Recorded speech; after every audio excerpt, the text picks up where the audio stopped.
Le vrai vous, les enfants, ça, Dieu seul le sait. Et c'est une idée de Carl Jung, vous savez, que le vrai vous est quelque chose qui transcende radicalement votre perception de vous-même ou votre conception de vous-même, et que vous arrivez à ce niveau plus élevé, du moins en partie, en allant dans les endroits les plus sombres de votre esprit. Et c'est donc une sacrée idée qu'est celle-là, vraiment, mais c'est l'idée ancienne de l'initiation. Elle est aussi vieille que le monde, cette idée. Et il y a une raison à cela. Et nous recréons définitivement cela en psychothérapie. Donc ce n'est pas une théorie farfelue, bien au contraire. Car ce que vous faites en tant que psychologue, toujours, un comportementaliste, disons, le type de psychologue clinique le plus logique qui existe, un comportementaliste est un chaman initiatique, même si il ou elle ne le sait pas, parce que ce qu'il fait, c'est qu'il dit d'accord. Eh bien, regardons votre vie. Bon d'accord, vous avez un tas de problèmes et ceux-ci sont comme des dragons énormes et vous êtes dans une position où vous n'allez juste nulle part avec ces problèmes. Vous ne faites que trembler dans un coin. Et ce qu'un thérapeute comportementaliste fait est de couper ces énormes dragons en petits monstres, jusqu'à ce que ces petits monstres soient assez petits pour que vous puissiez vraiment les dégager. Et ainsi, ils font cela en prenant le problème en question et en le décomposant en éléments suffisamment petits afin que vous ayez une probabilité raisonnable de les maîtriser.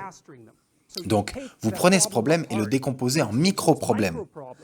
Un processus analytique très minutieux. Et ensuite, vous pensez, OK, eh bien, comment pourrions-nous progresser un peu cette semaine? Et une partie de cela est la pratique de faire face à des choses qui vous font peur, comme par exemple si vous êtes agoraphobe et que vous ne pouvez pas prendre l'ascenseur, vous ne pouvez pas prendre un taxi et vous ne pouvez pas tenir tête à votre mari. Et je dis mari parce que la plupart des agoraphobes sont des femmes, la plupart sont des femmes d'âge moyen et la plupart d'entre elles étaient trop dépendantes pendant presque toute leur vie. Donc c'est un monstre, c'est société, mari, ascenseur, taxi, métro sont des monstres. Et c'est ces endroits où vous n'irez pas parce que vous vous sentez petit comme ça et que tout le reste semble grand comme ça.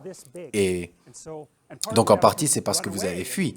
Et quand vous fuyez quelque chose, celui-ci grandit et vous poursuit. Ce qui est, eh bien, c'est exactement ce qui arrive à un animal qui devient une proie. Si vous allez dans les bois et que vous y trouvez un ours, en particulier un grizzly, disons, eh bien vous avez vraiment un gros problème s'il s'agit d'un grizzly. Mais si c'est un ours noir, vous savez, de manière générale, si vous restez sur vos positions et faites beaucoup de bruit, il vous laissera tranquille. Mais si vous courez, eh bien, qu'est-ce qu'il est censé penser? Il mange les choses qui s'enfuient devant lui. De sorte que, eh bien, c'est exactement de là d'où cette idée provient. Vous retournez et courez, et donc la chose dont vous avez peur devient vraiment un monstre qui va venir vous attraper et vous manger. Eh bien, cela est vrai psychologiquement aussi. Et les mêmes circuits neuronaux que nous avions quand nous étions, vous savez, dans la forêt, même dans les arbres, le même circuit avec lequel nous avions l'habitude d'analyser le monde aussi, à ce moment-là, en territoire sûr et en territoire où les prédateurs se cachent, est la façon dont nous analysons le monde encore maintenant, ce qui est un territoire sûr et un territoire où les prédateurs se cachent. C'est juste devenu abstrait à un plus haut niveau d'analyse. Donc, mais ce sont les mêmes fichus circuits neuronaux. Nous savons cela car les mêmes circuits que vous utilisez pour chercher de l'information, ceux-ci sont des circuits dopaminergiques, sont les mêmes circuits neuronaux que les écureuils utilisent pour chercher des noix. Et vous pensez, eh bien pourquoi? C'est parce que, eh bien, il n'y a pas de différence entre information et nourriture. Comme vous échangez des informations contre de la nourriture tout le temps, c'est ce que vous faites quand vous travaillez, surtout si vous travaillez sur un ordinateur. Donc l'idée qu'il y ait une équation entre information et nourriture, eh bien, évidemment, il y a une équation entre ces deux notions. Donc bien sûr, vous utilisez les mêmes circuits. Et je veux dire, même le fichu écureuil doit se rappeler où se trouvent les noix. Et donc même pour lui, l'information est liée à la nourriture. Et donc ce qui est arrivé aux êtres humains est que nous avons commencé à penser, hey, peut-être que c'est encore mieux de pourchasser de l'information que de pourchasser de la nourriture. Parce que pourchasser l'information produit plus de nourriture que simplement pourchasser de la nourriture. Et donc cela était une idée sacrément intelligente. Et nous continuons donc à faire cela. Donc voilà, voici ce que vous êtes censé faire. Et c'est ce que font les thérapeutes du comportement. Ils décomposent vos problèmes. De quoi avez-vous peur? Eh bien d'accord, vous avez peur de tout. Eh bien, prenons quelque chose de précis dont vous avez peur. Eh bien, j'ai peur des ascenseurs. Ok, un ascenseur. Alors j'ai une cliente. Elle a peur des ascenseurs. La porte de l'ascenseur s'ouvre et elle fait « ça c'est un tombeau ». Et j'ai pensé « oh, waouh ». J'ai pensé que c'était juste un ascenseur, mais pour vous, ce n'est pas juste un ascenseur, c'est la mort. Et c'est ce dont vous avez peur. C'est pire que ça même. Vous avez peur d'être pris au piège là dans le noir, seul, ne sachant pas si quelqu'un va venir vous sauver, coincé là avec votre fichue imagination, en totale panique. Et peut-être vous avez une crise cardiaque parce que vous êtes tellement terrifié et vous mourrez. Et donc, c'est comme, Vous savez, voilà ce qu'est l'ascenseur. Eh bien, ce n'est pas étonnant que personne ne va rentrer dans quelque chose comme ça. Et puis peut-être en dessous de cela est votre méfiance dans les mécanismes de la société, n'est-ce pas? Parce que vous savez, une personne normale, ces étranges créatures, ils vont dans un ascenseur, ils n'en ont rien à faire.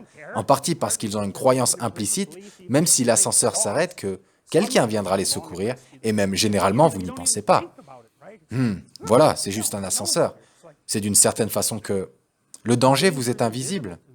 Et c'est en partie parce que vous faites implicitement confiance à la structure de la société, et alors peut-être que vous allez dans les présuppositions inconscientes de la personne qui est terrifiée par l'ascenseur et le métro, et vous découvrez alors qu'ils ont un réel problème de confiance envers l'autorité. C'est en partie pourquoi ils ne s'entendent pas avec leur mari, c'est pourquoi ils n'ont jamais été capables de se défendre eux-mêmes. Alors vous dites, d'accord, eh bien, vous avez peur de ce fichu ascenseur, mais pour vous, ce n'est pas juste un ascenseur, c'est un tombeau, et le tombeau est en partie vous, c'est en partie l'ascenseur et en partie votre esprit inconscient.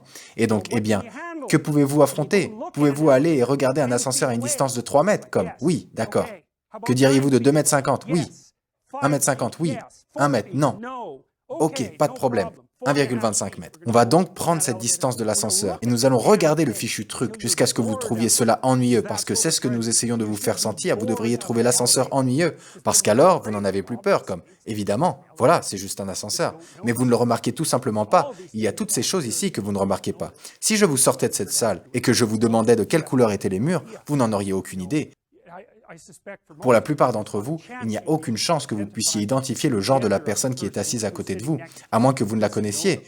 Vous ne vous souvenez juste de rien. Et pourquoi le devriez-vous? Tout fonctionne, donc vous n'avez pas à y prêter attention, c'est comme... Est-ce que le plafond est stable? Oui, il est encore en haut. Ouais, toujours en place. Toujours en place. C'est comme, vraiment? Non. Vous savez que vous vous ennuierez de cela très rapidement, et donc vous l'ignorez, mais l'agoraphobe a eu ce voile d'ignorance déchirée, et ce qu'ils voient derrière est la constante menace mortelle. Et donc, c'est vraiment ce que vous les aidez à gérer. Et ainsi, cette semaine, ils sont à 1,25 m de l'ascenseur, et la semaine prochaine, ils sont à 0,5 m de l'ascenseur, et la semaine d'après, les horribles portes de l'enfer s'ouvrent, et ils regardent à l'intérieur, et ils ne s'enfuient pas. Et donc, hey! Ils sont plus forts qu'ils ne le pensaient. Et c'est ce que vous leur enseignez, en fait. Vous ne leur apprenez pas que le monde n'est pas dangereux. Parce que c'est une chose stupide à enseigner à quelqu'un, n'est-ce pas? Bien sûr que le monde est dangereux, c'est terrifiant, et parfois les gens s'en rendent compte, et le voile se lève, et ils voient l'horreur partout. Ils voient cela, et ils pensent, je ne suis qu'un petit lapin, je reste ici dans le coin, je ne peux plus bouger, je suis pétrifié. Et ensuite, ils ne peuvent plus bouger, ils se cachent chez eux. Ils tremblent à la maison, parce que tout est devenu un domaine où les prédateurs se cachent, et ce que vous leur enseignez est que vous n'êtes pas tant un lapin que vous le pensez. Et une partie de cela est que vous les aidez à pouvoir montrer les crocs, pour qu'elles puissent rentrer chez elles et avoir cette dispute avec leur mari, qu'elles auraient dû avoir il y a 25 ans. Et cela arrive très souvent avec les clients agoraphobes, que vous arriviez à ce qu'ils prennent le fichu ascenseur et le métro et prennent un taxi. Peut-être aussi qu'ils apprennent à conduire. Waouh! Ils obtiennent donc une certaine autonomie, et puis ils sont un peu plus forts, et alors ils peuvent se défendre eux-mêmes, et elles reviennent, et leur mari pourrait ne pas être très heureux avec rien de tout cela. Vraiment, cela dépend de quel genre de gars il est. Vous savez, si c'est un vrai tyran, il est peut-être tout à fait heureux d'être marié à une personne qui a peur de sa propre ombre, parce qu'alors elle ne partira jamais.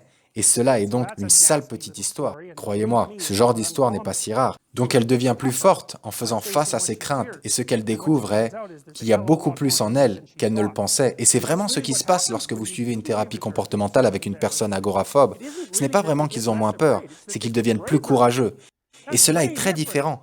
C'est parce que être courageux, c'est être conscient, éveillé et capable de faire face. Naïve est « le danger n'existe pas ». Mais bien sûr, le danger n'existe pas, mon Dieu.